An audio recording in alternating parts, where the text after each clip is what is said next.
जय श्री राम।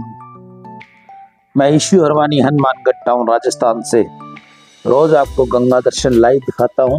तत्पश्चात स्कंद पुराण का पाठ सुनाता हूँ।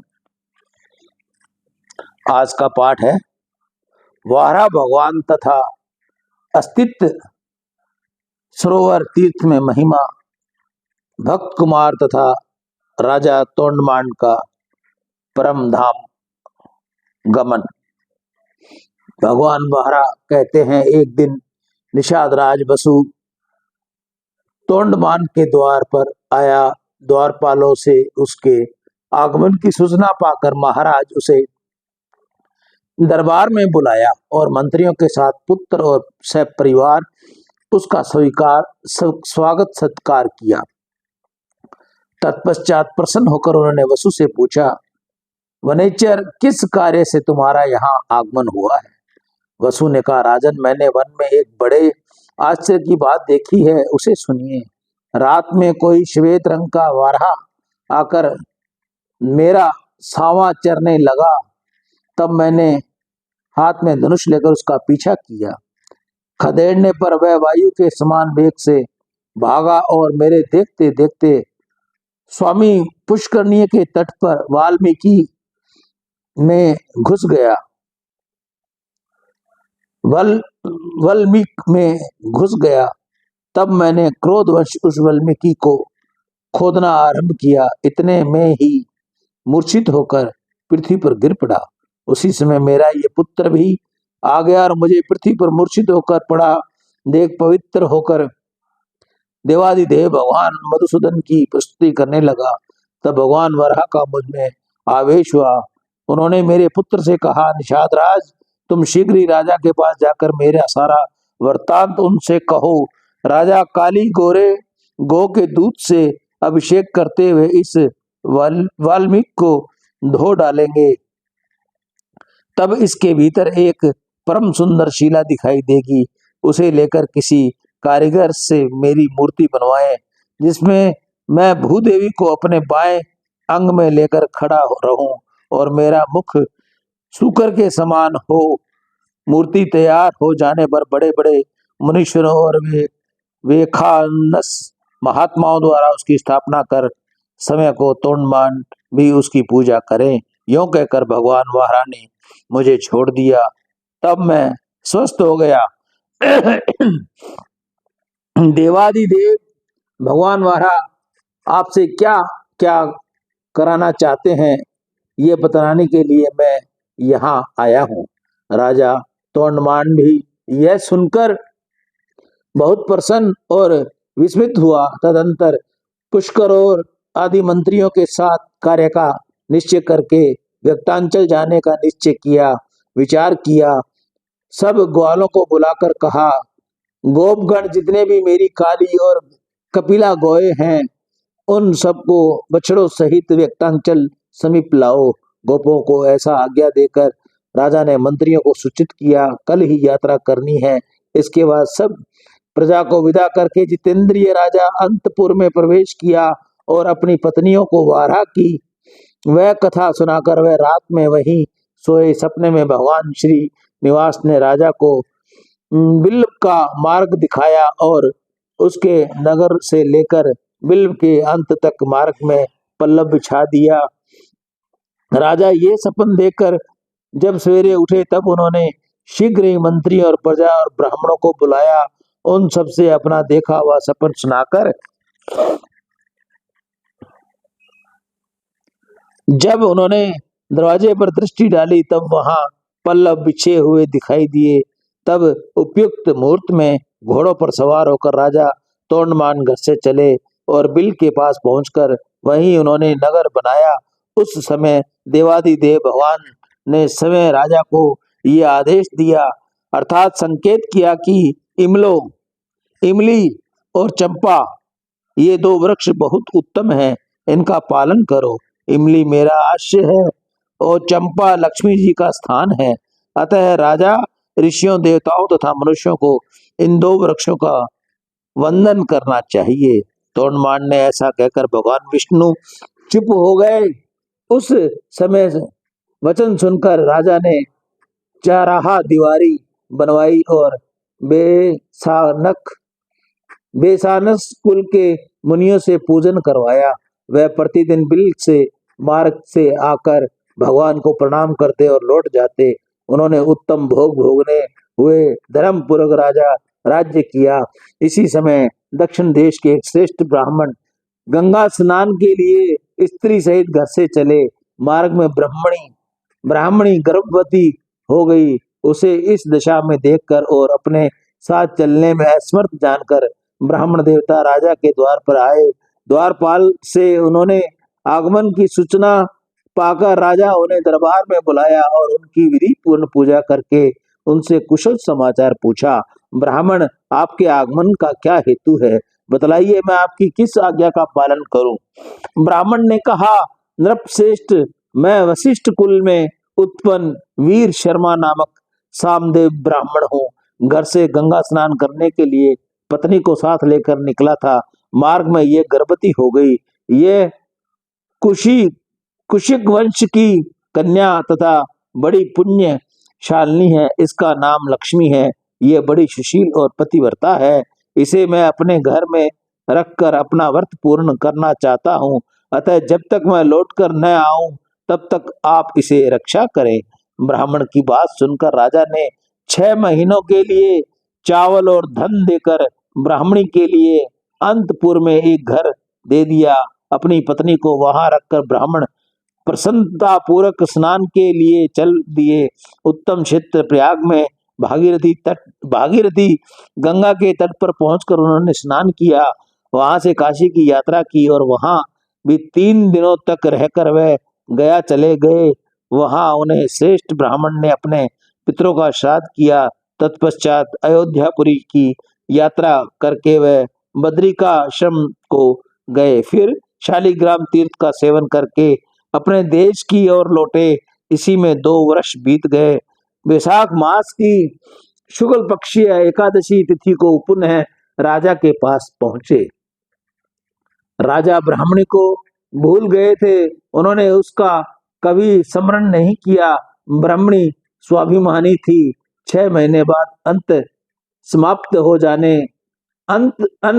हो जाने पर भी वह मांगने नहीं गई। घर में ही मरकर भूख गई थी। तदंतर वीर शर्मा ब्राह्मण ने गंगा जल की पिटारी खोलकर एक शीशी गंगा जल राजा को भेंट किया और पूछा, मेरी धर्मपत्नी कुशल तो है ना? तब राजा ने ब्राह्मण को स्मरण करके करके कहा, आप ठहरिए, मैं अभी आता हूँ। यूं कहकर उन्होंने अंतपुर में जाकर देखा तो ब्राह्मणी घर में मर गई थी। ब्राह्मण को यह बात न बताकर राजा ने उसी उत्तम बिल में प्रवेश किया और श्री तथा भूदेवी के सहित भगवान श्रीनिवास का दर्शन करने के लिए वे व्यक्तांचल चल पर गए। राजा को सहसा आते देख श्रीदेवी और भूदेवी दोनों छिप गई। उन्होंने प्रणाम करते देखा। भगवान ने पूछा, राजन, ये समय तुम्हारा आगमन कैसे हुआ? राजा ने भयभीत होकर ब्राह्मणी की मृत्यु का वृत्तांत बतलाया। उसे सुनकर देवाधिदेव भगवान विष्णु ने कहा, राजन, उस श्रेष्ठ ब्राह्मण से भय न करो। तुम ब्राह्मण के शव को डोली में बिठाकर अपनी रानियों के साथ यहाँ ले आओ और मैं श्रीनिवास से पूर्व भाग में जो स्थित अस्थि सरोवर है उसमें द्वादशी को नहलाओ। वह सरोवर अपमृत्यु का निवारण करने वाला है। उसमें स्नान करके ब्राह्मणी जीवित हो जाएगी। अन्य स्त्रियों के साथ ही सरोवर से बाहर निकलेगी। फिर उसका ब्राह्मण के साथ संयोग होगा। भगवान श्रीनिवास का यह वचन सुनकर राजा अपने नगर में गए और सुंदर सुंदर डोलियों में अपनी रानियों तथा एक डोली में मरी हुई ब्राह्मणी को बिठाकर ब्राह्मण को आगे करके वहां से भगवान का दर्शन करने के लिए चले। स्तुतिकुट सरोवर पर पहुंचकर राजा ने उन सब स्त्रियों को स्नान कराने की आज्ञा दी। उन्होंने रानियों ने अस्थि चर्म वशिष्ठ ब्राह्मण को भी सरोवर में डाल दिया। फिर तो वह जी उठी। उसके शरीर सभी चिन्ह पूर्वक प्रकट हो गए। तत्पश्चात वह मंगलमयी ब्राह्मणी रानियों के साथ नहाकर सरोवर से बाहर आई और तीर्थ यात्रा से पुनः लौटे हुए अपने स्वामी ब्राह्मण देवता से प्रसन्नता पूर्वक मिली।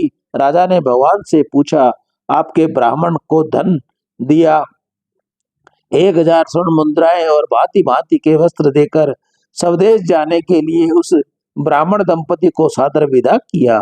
ब्राह्मण ने जब अपनी स्त्री का समाचार और भगवान वेंकटेश्वर का प्रभाव सुना, तब राजा को आशीर्वाद देकर अपने देश को प्रस्थान किया।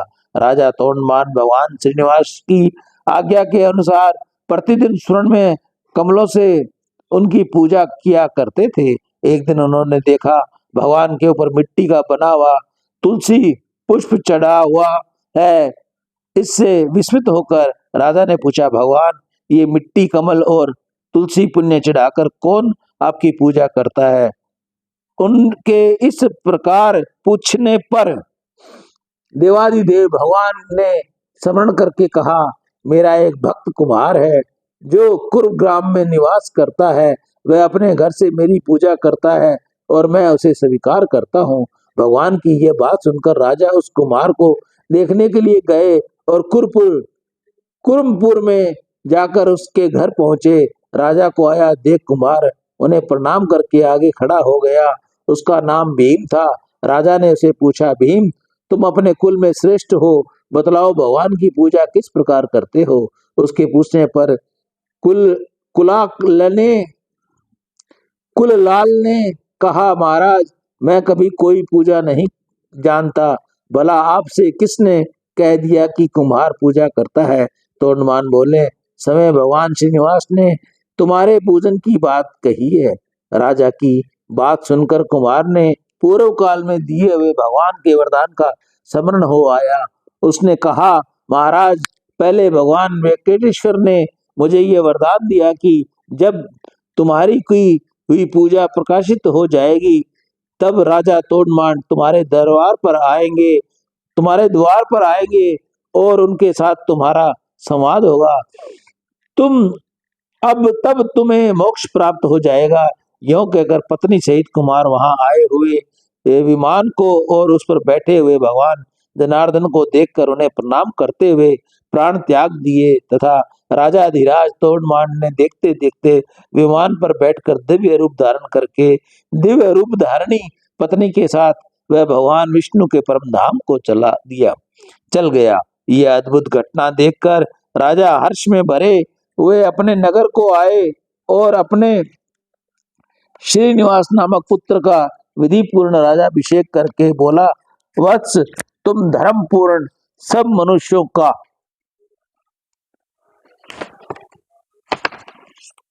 पालन और पृथ्वी की रक्षा करो। पुत्र को यह आज्ञा देकर बुद्धिमान राजा ने बड़ी भारी तपस्या की। तपस्या करते समय भगवान ने उन्हें प्रत्यक्ष दर्शन दिया।